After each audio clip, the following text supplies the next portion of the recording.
علیکم میرے پیارے پیارے اسلامی بھائیوں اور اسلامی بہنوں، آج ہم حدیث مبارکہ کا ترجمہ اور تشریح سنیں گی، جس کا موضوع ہے حیا کی اہمیت۔ حضرت ابو مسعود عقبہ بن عمرو انصاری بدری رضی اللہ تعالیٰ عنہ سے روایت ہے، انہوں نے کہا کہ رسول پاک صلی اللہ علیہ وآلہ وسلم نے فرمایا، یقیناً لوگوں نے جو سابقہ نبوت کے کلام سے حاصل کیا وہ یہ ہے، جب تو نے حیا نہ کی تو جو تو چاہے کرتا رہ۔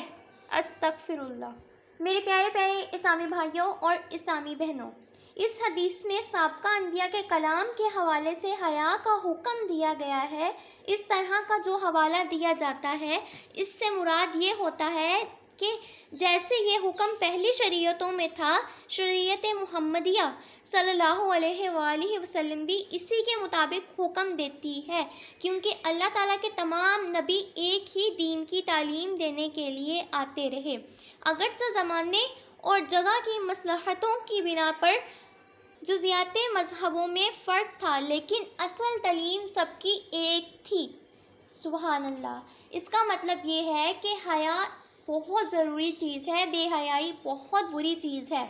حیا کی فضیلت میں نبی پاک صلی اللہ علیہ وآلہ وسلم نے ایک حدیث مبارکہ میں فرمایا، حیا سے ہمیشہ بھلائی ہی حاصل ہوتی ہے۔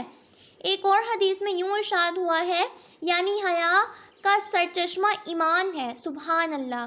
اسی طرح میرے پیارے پیارے اسلامی بھائیوں اور اسلامی بہنوں، بے حیائی بہت بری چیز ہے، بے حیائی گناہوں کی طرف لے کر جاتی ہے، اس لیے ہمیشہ بے حیائی سے بچنے کی کوشش کرتی رہنی چاہیے۔